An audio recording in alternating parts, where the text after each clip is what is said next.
இயேசு ஜீவிக்கிறார். சுவிசேஷ ஊழியம் வழங்கும் ஜீவ வார்த்தைகள்.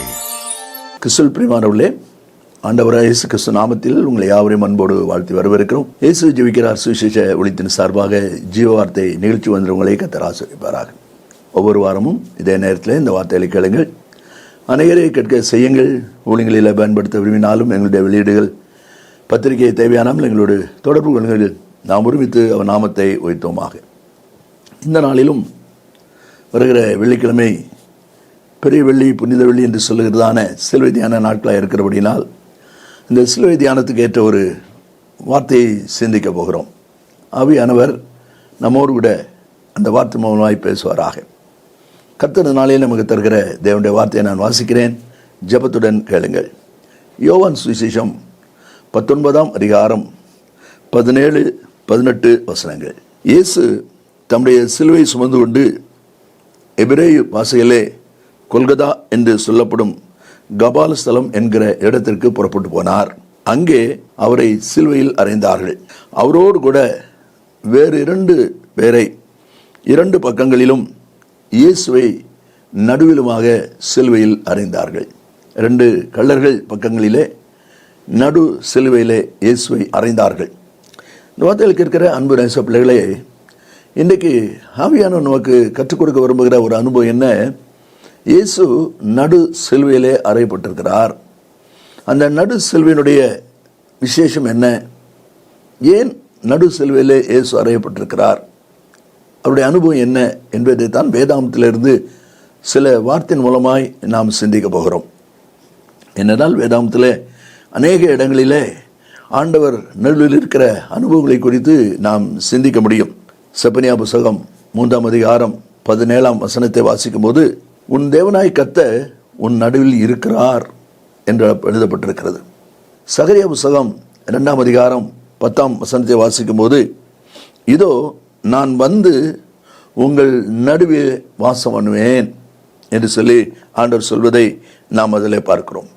ஜெபத்தை குறித்து சொல்லப்படும் போது மத்தேயு 18ஆம் அதிகாரம் 20ஆம் வசனத்தில் 2 பேராவது 3 பேராவது ஒருமனப்பட்டவர்களாய் எங்கே கூடுகிறோ அவர் மத்தியிலே நான் இருக்கிறேன், நடுவிலே நான் இருக்கிறேன் என்று சொல்லி ஜெபிக்கிறவர் மத்தியிலே ஆண்டவர் இருப்பதை பார்க்கிறோம். அது மட்டுமல்ல, எருசலேம் பண்டிகைக்கு போன யோசேப்பு, மரியாள், இயேசு திரும்பி வரும்போது பிள்ளையை மறந்து விட்டுட்டு வந்தாங்க. 3 நாள் திரும்ப போய் கழித்து 3 நாள் போய் பார்க்குறாங்க. அங்கே பார்க்கும்போது இயேசு தேவாலயத்தில் போதகர் நடுவில் உட்கார்ந்திருந்தார் என்று பார்க்கிறோம். இவ்விதமாக இயேசுடைய வாழ்க்கையிலே அந்த நடு மையப்பகுதி முக்கியம் என்பது பிரத்யேகமாய் சொல்லப்பட்டிருக்கிற ஒரு ஆசீர்வாதமான நன்மை. அவர்கள் வாழ்ந்த நாட்களில் மட்டுமல்ல, கடைசி கட்டமாகிய சிலுவையில் அறையப்படுகிற நேரத்திலும் நடு சிலுவையிலே அவர் அறையப்பட்டிருக்கிறார் என்பது என்ன விசேஷம்? அதுதான் இன்றைக்கு வேதாகமத்திலிருந்து சில அனுபவங்களை நாம் வாசிக்க போகிறோம். முதலாவது, தேவன் கொடுத்த ஸ்தானம். நடு சிலுவை, நடுப்பகுதி என்பது தேவன் இயேசு கொடுத்த நடு ஸ்தானம். அதாவது மத்தேயு சுவிசேஷம் 28ஆம் அதிகாரம் 19ஆம் வசனத்தை வாசிக்கும் போது ஆண்டவர் சொல்கிறார், நீங்கள் புறப்பட்டு போய் சகல ஜாதிகளையும் சீஷராக்கி பிதா, குமாரன், பரிசுத்தாவின் நாமத்தினாலே அவர்களுக்கு ஞானஸ்நானம் கொடுங்கள். பாருங்க, திருத்துவத்திலே பிதா, குமாரன், பரிசுத்தாவி, பிதா, குமாரன் என்கிறதான அந்த நடு பகுதி அங்கே வருகிறதை நாம் அதில் பார்க்கிறோம். அப்படியானால் நடு பகுதி, நடு சிலுவை என்பது தேவனாய் கர்த்தர், பிதாவாகி தேவன் கொடுத்ததான, ஆண்டவருக்கு இயேசுக்கு கொடுத்ததான ஸ்தானம் நடு என்பது அதில் பிரத்யேகமாய் விளங்குகிறதை நாம் அதில் பார்க்கிறோம். வெளிப்பட்டு புஸ்தகத்திலே 1ஆம் அதிகாரம் 13வது வசனத்தை வாசிக்கும் போது, 7 குத்தோலில் மத்தியிலே நிலையங்கி தரித்து மார்பருகே பொற்கச்சை கட்டியிருந்த மனுஷகுமாரனுக்கு ஒப்பானவரை கண்டேன். அந்த மனுஷகுமாரன் எங்கே இருக்கிறார்? 7 குத்து விளக்குகளின் மத்தியிலே. பார்த்தீங்களா, நடுப்பகுதி என்று சொல்லி அந்த வார்த்தை இருப்பதை பார்க்கிறோம். அது மட்டும் அல்ல, அதே வெளிப்படுத்தல் 5வது அதிகாரம் 6வது வசனத்தை நான் வாசிக்கும் போது அதிலே சொல்லப்பட்டிருக்கிறது, இதோ அடிக்கப்பட்ட வண்ணமாயிருக்கிற ஒரு ஆட்டுக்குட்டி சிங்காசனத்திற்கும் 4 ஜீவன்களுக்கும் மூப்பொருளுக்கும் மத்தியில் நிற்க கண்டேன். பார்த்தீங்களா, நடுவில் மத்தியில் நிற்க கண்டேன் என்று சொல்லி அந்த வார்த்தை இருப்பதை பார்க்கிறோம். அதே வெளிப்படுத்தல் 7ஆம் அதிகாரம் 17வது வசனத்தை வாசிக்கும் போது அங்கே சொல்லப்பட்டிருக்கிறது, சிங்காசனத்தின் மத்தியில் இருக்கிற ஆட்டுக்குட்டியானவரே இவர்களை மேய்த்து இவர்களை ஜீவ தண்ணீர் ஊற்றண்டைக்கு நடத்துவார். பாருங்க, சிங்காசனத்தின் மத்தியில் இருக்கிற ஆட்டுக்குட்டியானவரே என்று சொல்லி கொடுக்கிறதை எழுதியிருக்கிறதை நாம் பார்க்கிறோம். இதிலிருந்து என்ன தெரிகிறது? நடு என்பது, மத்தி, மையம் என்பது பிதாவாகிய தேவன் தம்முடைய குமாரன் இயேசு கொடுக்கப்பட்டிருக்கிற உன்னதமான ஒரு மேன்மையான ஒரு இடம். அதுதான் அதில் சொல்லப்பட்டிருக்கு. கர்த்தர் கொடுத்திருக்கிற ஸ்தானம் என்பதை நாம் அதில் பார்க்கிறோம். இனி இரண்டாவதாக ஆதியாகமம் 6ஆம் அதிகாரம் 16ஆம் வசனத்தை நான் வாசிக்கும் போது, தேவனாய் கர்த்தர் நோவாவிடத்திலே பேழையை கட்டும்படி சொல்கிறார். அதனுடைய ஆழம் என்ன, அகலம் என்ன, உயரம் என்ன என்பதை குறித்த அளவெல்லாம் கொடுக்கப்பட்டிருக்கிறது. அப்படி கட்டும்போது அதை கட்டுகிற விதத்தை பாருங்க. நீ பேழைக்கு ஒரு ஜன்னலை உண்டு பண்ணி மேல்தட்டுக்கு ஒரு முழம் தாழ்த்தியிலே அதை செய்து முடித்து பேழையின் கதவை அதன் பக்கத்தில் வைத்து கீழ் அறைகளையும் 2ஆம் தட்டின் அறைகளையும் 3ஆம் தட்டின் அறைகளையும் பண்ண வேண்டும் என்று சொல்லி அந்த வார்த்தை இருப்பதை பார்க்கிறோம். அதாவது பேழைக்கு 3 தட்டு, 3 அடுக்கு இருக்கிறதை பார்க்கிறோம். அந்த 3 அடுக்கில் இருக்கிற விசேஷம் என்ன என்று சொல்லி பார்ப்பீங்களானால், 2வது தட்டில் ஜன்னல் வைக்கணும், ஜன்னலுக்கு பக்கத்தில் கதை வைக்கணும். சரிங்களா? அந்த பேழை என்பது திருத்துவத்தை குறிக்கும். நாம் அறிந்திருக்கிற ஒரு சத்தியம் இல்லையா? திருத்துவத்தை குறிக்கும்.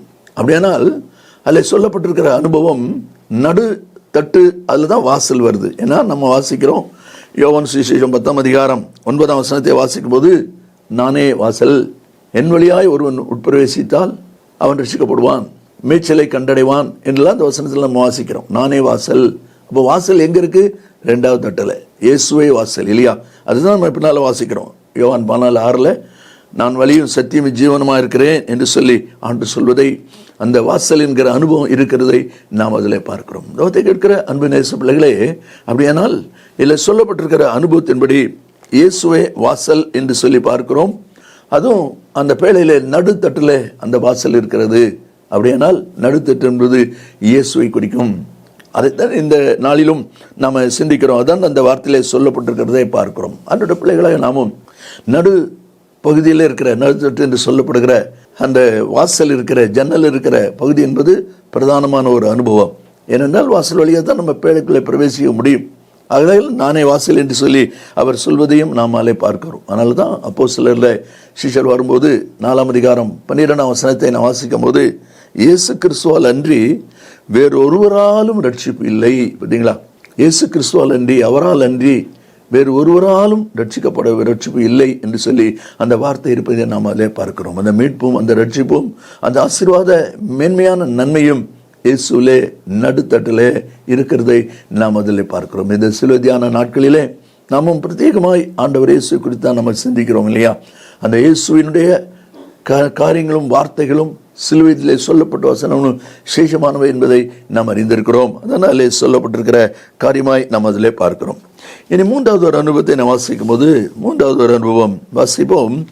1 கொரிந்தியர் 9ஆம் அதிகாரம் 24வது வசனம். பந்தய சாலையில் ஓடுகிறவர்கள் எல்லாரும் ஓடுவார்கள், ஆகிலும் ஒருவனே பந்தயத்தை பெறுவான் என்று அறியீர்களா? நீங்கள் பெற்றுக்கொள்ளத்தக்கதாக ஓடுங்கள். நல்ல கவனிங்க. பந்தய சாலையிலே ஓடுகிறவர்கள் எல்லாரும் ஓடுவார்கள். இன்றைக்கும் ஜீவனோடு இருக்கிற நாம் பந்தய சாலையில் நம்ம கொடுக்கப்பட்டிருக்கிற பந்தய சாலையில் ஓடிக்கொண்டிருக்கிறோம். நம்முடைய முன்னோர்கள் அவருடைய ஓட்டம் முடிந்து அவர்கள் சம்பாதித்த நல்ல பொருளை பெற்றுக்கொள்ள போயிருக்கிறார்கள். நாம் ஓடிக்கொண்டிருக்கிறோம். சரியா? அப்போ பந்தய சாலையில் ஓடுகிற எல்லாரும் ஓடுவார்கள் என்று சொல்லி அந்த வார்த்தை இருக்கிறதை நாம் அதில் பார்க்கிறோம். அப்படி ஓடுகிற ஓட்டத்தில் நமக்கு நல்லா தெரியும். நீங்கள் பார்த்துருக்கலாம், ஒலிம்பிக் கேம் விளையாடும்போது அல்லது நம்ம ஸ்கூல்ஸில் போட்டிகள் வச்சு ஓட்டப்பந்தயங்கள் வச்சு அதுக்கு ப்ரைஸ் கொடுக்கும்போது நீங்கள் பார்த்தீங்கன்னா 3 பேருக்கு ப்ரைஸ் கொடுப்பாங்க. முதல் ப்ரைஸ் எங்கே இருக்கும்? நடுவில். பார்த்தீங்களா? உயரமாக இருக்கும். வலது பக்கத்தில் 2வது பரிசு, இந்த இடது பக்கத்தில் 3வது ப்ரைஸ். அவங்க போய் நின்ன உடனே நமக்கு தெரிஞ்சிடும்.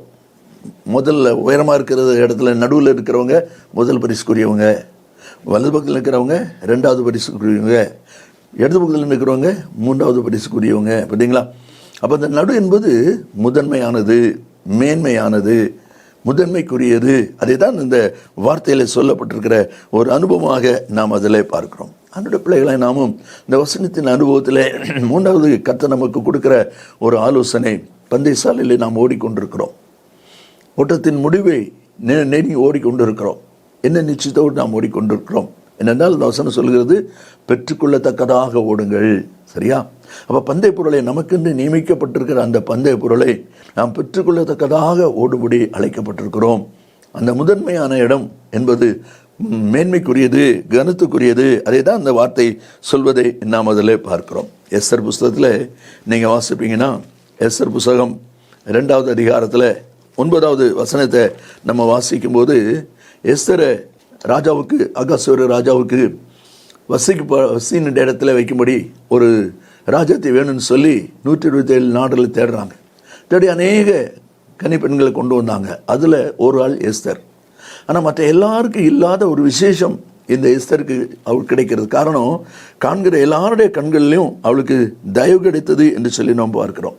அதில் விசேஷம் என்ன பாருங்க, எஸ்தர் 2ஆம் அதிகாரம் 9ஆம் வசனத்திலே சொல்லப்பட்டிருக்கு, அவளுக்கு தேவையான மற்றவைகளையும் அவளுக்கு கொடுக்கவும் ராஜ அரண்மனையில் இருக்கிற 7 தாதிமார்களை அவளுக்கு நியமிக்கவும். ராஜ அரண்மனையில் இருக்கிற 7 தாதிமார் மட்டுமல்ல, ஜாக்கிரதைப்பட்டு கன்னிமாடத்தில் சிறந்த ஒரு இடத்திலே அவள் தாதிமார்களையும் வைத்தான். பார்த்தீங்களா? எல்லாருக்கும் தாதிமார் கொடுக்கப்பட்டாங்க. ஆனால் எஸ்தருக்கு கொடுக்கப்பட்ட தாதிமார் 7 பேர் கொடுத்தாங்களாம். அந்த 7 பேர் யாரு?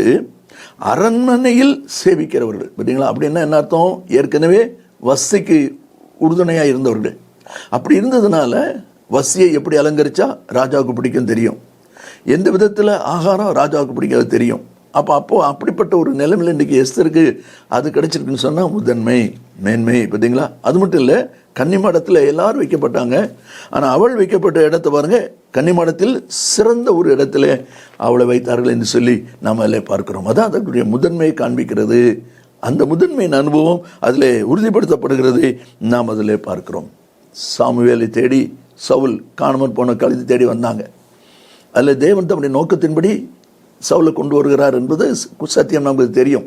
ஏன்னா வர்றது சவுல் வரைக்கும் முதல் நாளே, நாளைக்கு பென்யமீன் நாட்டான ஒருத்தனை கொண்டு வருவேன், அவனை என் ஜனத்துக்கு மேலே நீ அதிபதி ஆக்கணும்னு சொல்லி கர்த்தர் பேசியிருக்கிறார். அதன்படி சாமுவேல் வருகிறான். வந்த உடனே அவனை எல்லாரும் கூப்பிட்டு ஒரு 30 பேர் விருந்து வைக்கிறாங்க. அதில் இந்த இடத்த பாருங்கள், அந்த வார்த்தை நீங்கள் வாசித்து பார்த்தீங்கன்னா தேவன் எவ்வளவு ஆச்சரியமாக இந்த காரியத்தை கொண்டு வருகிறார் என்பது நமக்கு தெரியும். 1 சாமுவேல் 9வது அதிகாரத்தை நான் பார்க்கும்போது அதில் அவனுக்கு கொடுக்கப்பட்டிருக்கிற ஒரு இடம் 22ஆம் வசனம் பாருங்க, அழைக்கப்பட்டவர்களுக்குள்ளே தலைமையான இடத்தில் வைத்தான். பார்த்தீங்களா? தலைமையான இடத்தில் வைத்தான். அதனால் முதன்மை என்று சொல்லி நாம் அதில் பார்க்கிறோம். கடைசியாக ஒரு வசனத்தை வாசித்து நாம் முடிப்போம். ஏசாயா புஸ்தகம் 6ஆம் அதிகாரம் 1ஆம் வசனத்திலே விதமாய் வாசிக்கிறோம். ஆண்டவர் உயரமும் உன்னதமுமான சிங்காசனத்தின் மேல் வீற்றிருக்க கண்டேன். ஆண்டவர் உயரமும் உன்னதமான சிங்காசனத்தின் மேல் வீற்றிருக்க கண்டேன். பார்த்தீங்களா? உயரமான இடம், உன்னதமான இடம் என்று சொல்லி அந்த காரியம் சொல்லப்பட்டிருக்க பார்க்கிறோம். நடு என்பதுடைய மேன்மை அதில் சொல்லப்படுகிறதை நாம் அதில் பார்க்கிறோம். வேதாந்தத்தில் அநேக இடங்களை வாசிக்கிறோம். உபாகமம் 28ஆம் அதிகாரம் 1ஆம் வசனத்தை வாசிக்கும் போது கர்த்தர் உன்னை மேன்மையாக வைப்பார் என்று சொல்லி அந்த வார்த்தை இருக்கிறதை நாம் பார்க்கிறோம். தானியேல் புத்தகம் 2ஆம் அதிகாரம் 48ஆம் வசனத்தில் ராஜா தானியேலை கனப்படுத்தும் போது ராஜா தானியேலை பெரியவனாக்கி சகல ஞானிகளின் மேலும் பிரதான அதிகாரியாக நியமித்தான். எவ்வளவு உயர்வு பாருங்க, உயரமான ஒரு அனுபவம் அங்கே கொடுக்கப்படுகிறதை நாம் அதில் பார்க்கிறோம். அதான் அதில் சொல்லப்பட்டிருக்கு. ஆதியாகமம் 41-44 யோசேப்பை குறித்து பார்வோன் சொல்லும் பொழுது, ஒருவனும் யோசேப்பின் உத்தரவில்லாமல் தன் கையையாவது காலையாவது அசைக்கக்கூடாது. என்ன மேன்மை பாருங்க. அதுதான் நேற்று நாம் வாசிக்கிறோம். இயேசு நடு சிலுவையிலே அறையப்பட்டார். அந்த நடு என்பதனுடைய அனுபவம் என்ன? தேவன் கொடுத்த ஸ்தானம் என்பது முதல் அனுபவம். 2வது பேழையிலே 2வது தட்டு நடுத்தட்டு, திருத்துவத்திலே நடுப்பகுதி என்று பார்க்கிறோம். 3வது கர்த்தர் அவனுக்கு கொடுக்கிறது முதன்மையான இடம். பந்தயசாலை எல்லாம் ஓடுவாங்க. ஃபர்ஸ்ட் ப்ரைஸ் தான் நடுவில் நிற்பாங்க. கடைசியில் பார்க்குறோம் உயரமான உன்னதமான இடம். இந்த சிலுவையான நாட்களிலே நீங்களும் அந்த உன்னதமான உயரமான மேன்மையான முதல் பரிசை பெறுவீர்களானால் ஆசீர்வதிக்கப்பட்டவர்களாக இருப்பீர்கள். ஜெபிப்போமா? நல்ல பிதாவே, நன்றியோடு துதிக்கிறோம். இந்த வார்த்தையின் மூலமாய் ஒவ்வொரு பிள்ளைகளும் தங்களை ஆராய்ந்து அந்த முதன்மையின் அனுபவத்தை பெற்றுக்கொள்ள உதவி செய்வீராக. இயேசுவின் நாமத்தில் ஜெபிக்கிறோம் நல்ல பிதாவே. ஆமென், ஆமென். கர்த்தர் உங்களை ஆசீர்வதிப்பாராக. ஆமென். மேலும் விவரங்களுக்கும் உங்கள் ஜெப தேவைகளுக்கும் நீங்கள் எங்களோடு தொடர்பு கொள்ள வேண்டிய முகவரி: ஜீசஸ் லிவ்ஸ் காஸ்பல் மினிஸ்ட்ரீஸ், சகோதரர் John M Jeyaraj, 123A Dohnavur road, Mavadi, Nellai மாவட்டம், தென்னிந்தியா 627107. செல்போன் 9443113292.